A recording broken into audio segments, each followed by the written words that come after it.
yeah, servicing your two-wheel drive.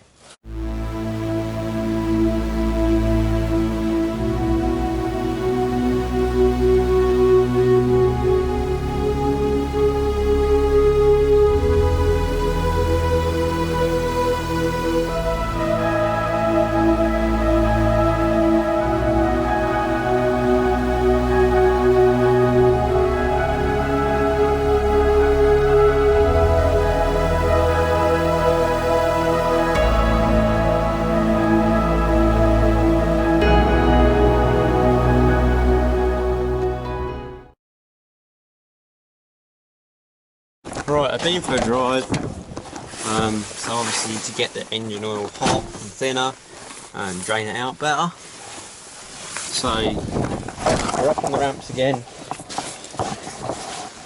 Let's pop the bonnet. So here we go. So capacities 6.3 litres for the WLT. Book spec is 5W30, but most of the people, myself included, just running 1040 nowadays because they're getting a bit high mileage and whatnot. Do with all the reading of that if you will, but if the bearings and clearances are opening up slightly, if the ring gaps are opening up slightly, all that kind of stuff, whatever you want to look at it, you know, thicker oil sort of goes better with it, doesn't it? You know, it's 530 when it was new, 1040 now, it's getting a bit old. So yeah, 6.3 litres. The filter, the most important bit here, the filter, it's not M24, it's 3/4 UNF, which is obviously unified fine.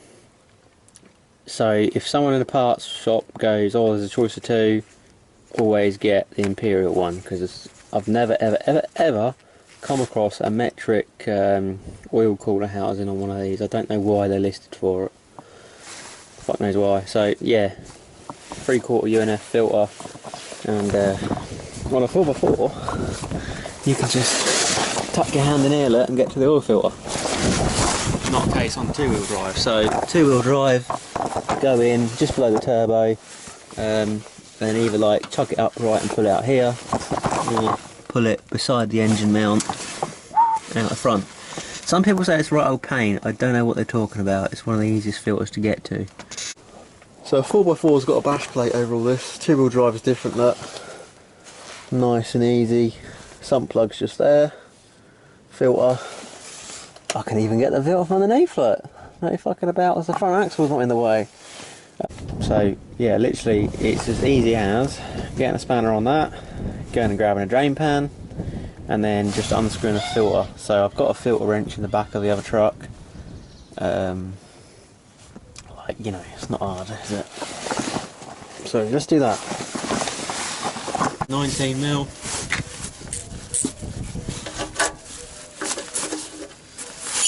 Lovely. That's free.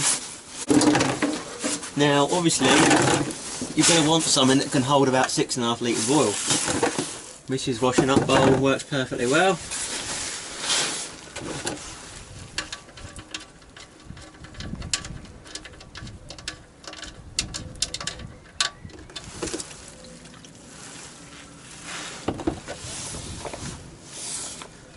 And we'll wait for that to drain out.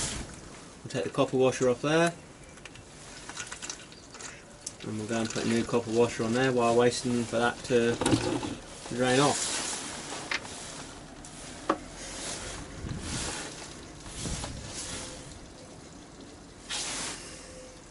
You run your fingers through it whilst it's draining out, feel what the oil's like, feel if there's any shit in there.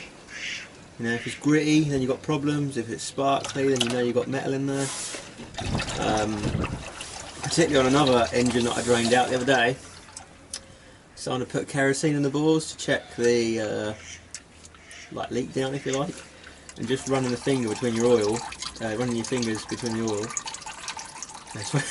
running the oil between your fingers, you could just feel like the stickiness, if you like, of it. But this feels alright. I can't see no nasty specks or anything in it. It's just really thick and black with carbon. It smells about right as well, so a lot of you guys are probably like, it's carcinogenic. Alright, it's not going to hurt, is it, once in a while? fine. So now that the wind's getting up, I'm just going to fucking piss that everywhere. We're going to get out of here. I'm going to move our attention to the oil filter. Okay, so here's another important thing. I've just got to put a new copper washer on the sump plug, and there's the remains of, not the last oil change, but the oil change before that, aluminium washer that someone's used, and it's still like half crinkled in the bottom of the thread. So I'm just going through with a little screwdriver bit, going to dig that out, so the new copper washer sits where it should. So look out for that. So here we go, look, you can see the remains of the aluminium washer. Slice through that with a screwdriver, get rid of that, and then we just need to clean up the sump plug so the copper wash will sit on that face.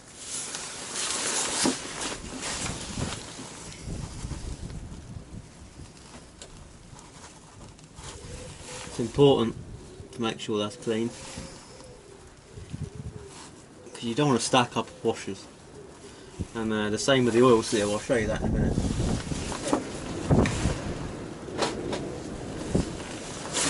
So obviously the sump plug is M14, fine. So you're going to need a 14mm copper washer. Again, you might as well get this, a little wipe. Put that in there, don't drop it in the drain pan. I'll tighten this in a minute. Sykes Pickering 3-jaw oil filter grip. Yeah?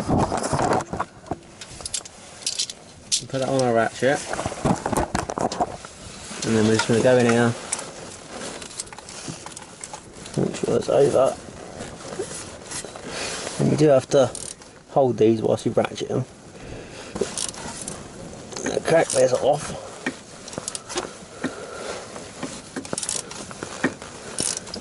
There we go. So that's cracked.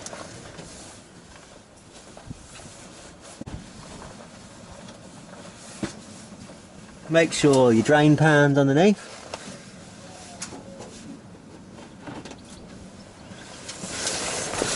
And just spin her off, she'll leak. So spin her a little ways, let it drain, and then you can remove it.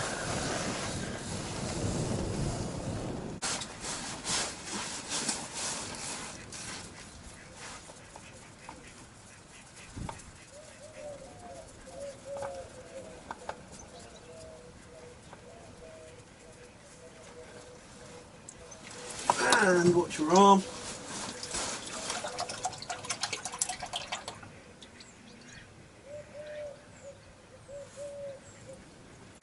Now you want to check something, okay? You want to check that the oil seal is still on that filter, which it is, okay? Because if that oil seal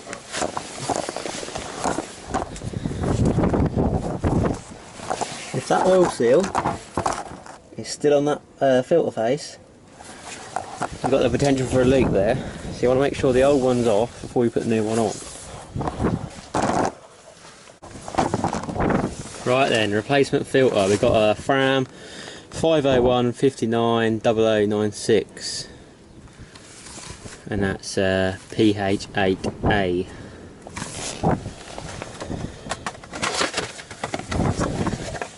Yeah.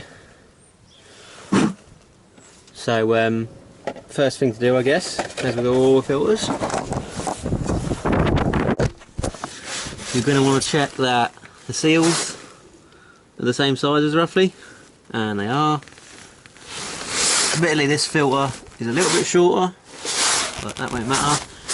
You can check the threads, in this case both threads are 3/4 UNF, and you can ready to slap that on. So what you need now is a bit of new oil on this filter, oil seal, and then spin it on. So before we do that, I'm going to go get some oil and I'm going to clean the filter face.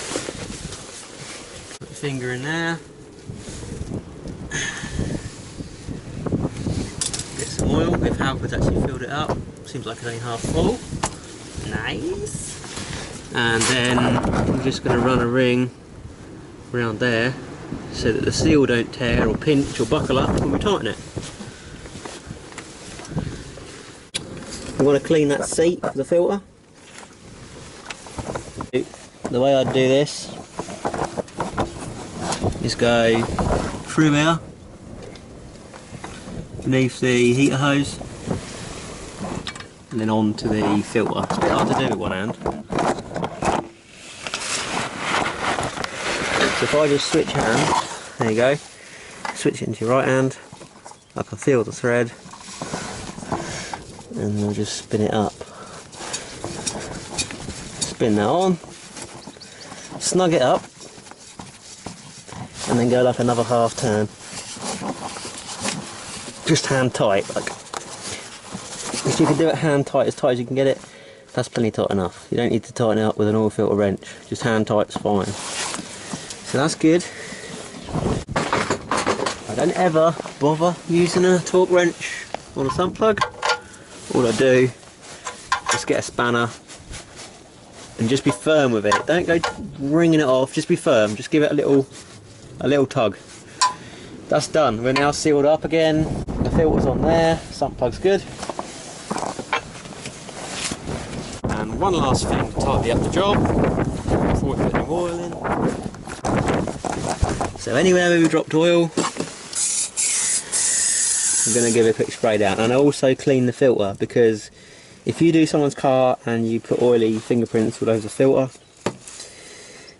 not saying they will, not saying they won't, but some people will look at that and go, oh, the filter's dirty, you didn't change it. So to keep them happy, clean the filter.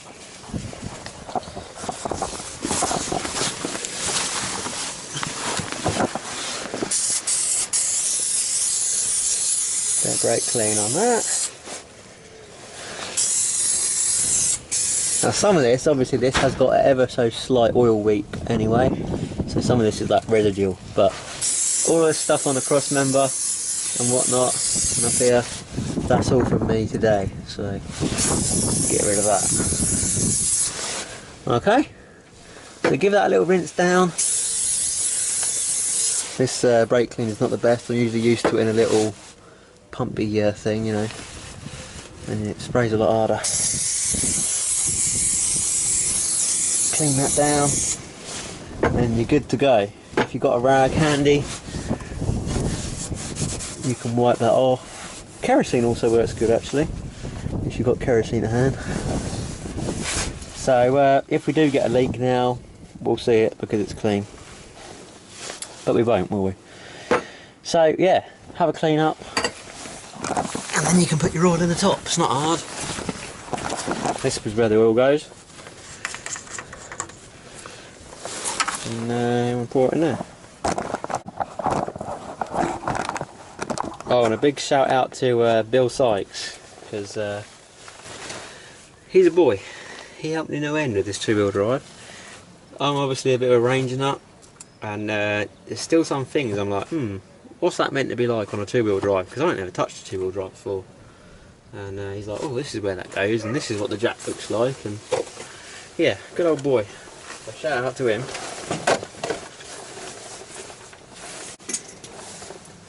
So, new oil. It's important to spill just a little bit.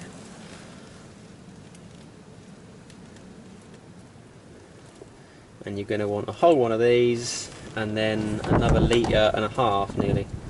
6.3 litres including the oil filter.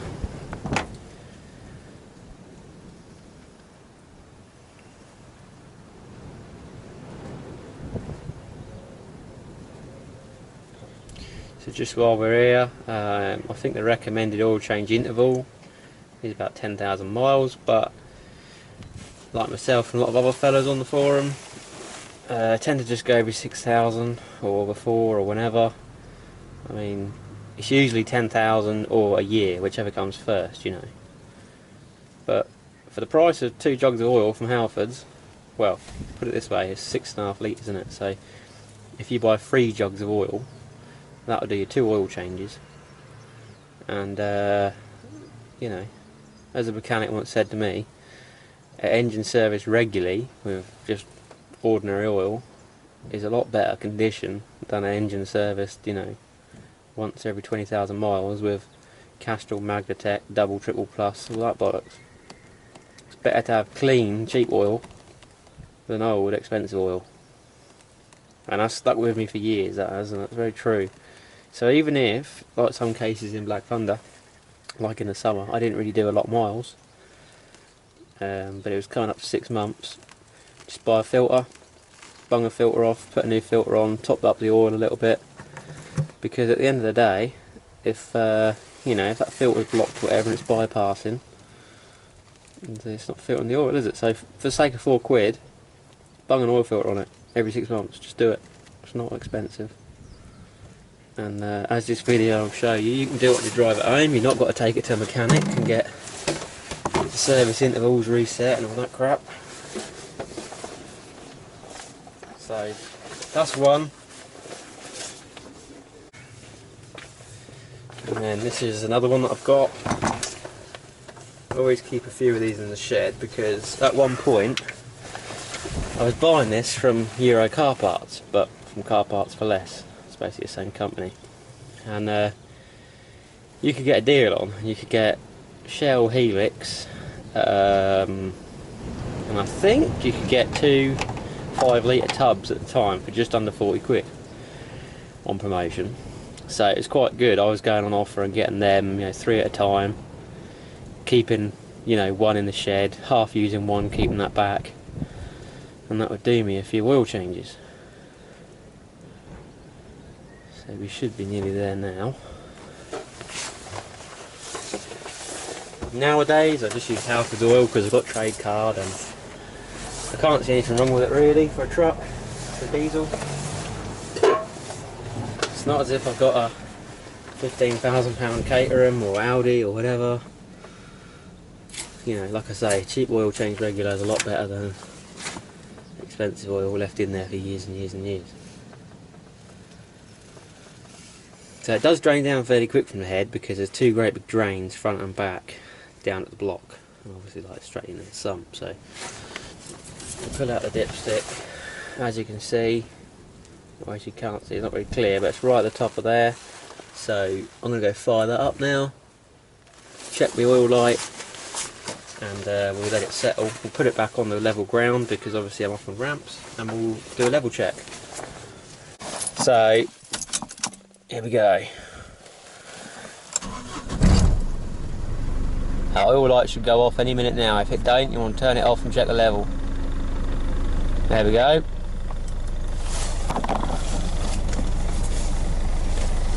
Let's get her off the ramp.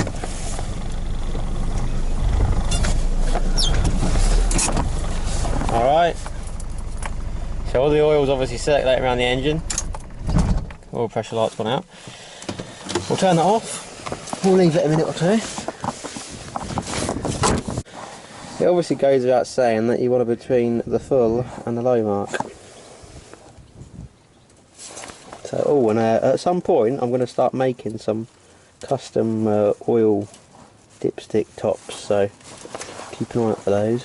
I've got some made already, I've just got to get some donor oil sticks to put into them. Because obviously I can't make this bit, well I can make it out of a welding rod, but there's no need to, so yeah. Air filter I did the other day, but to show you guys that, all you've got to do is unclip this wire, get that out of the way, clip, lift that up, and this literally just pulls out, okay? I've actually got a few bugs on mine, so give that a tap, and then to put the new one in, all you do is you lift that up, you slide that in, making sure that this goes over the lip at the back, because otherwise it'll be sitting, you know, dodgily inside it. So just make sure it's flat and it slides to the back. Drop it down, if it lines up with the edge, you're good to go. Close that, do those 2 clips up, and then you get this MAF sensor wire, plug it back in, and there's just 2 little clips on there. You can open it a bit without undoing the clips, but Mazda didn't leave you a lot of slack, so always just take it off. It's that easy. Pollen filter, like I said the other day, there's no pollen filter. And diesel filter is part of a major service, and I've already done a video on that. So, crack on.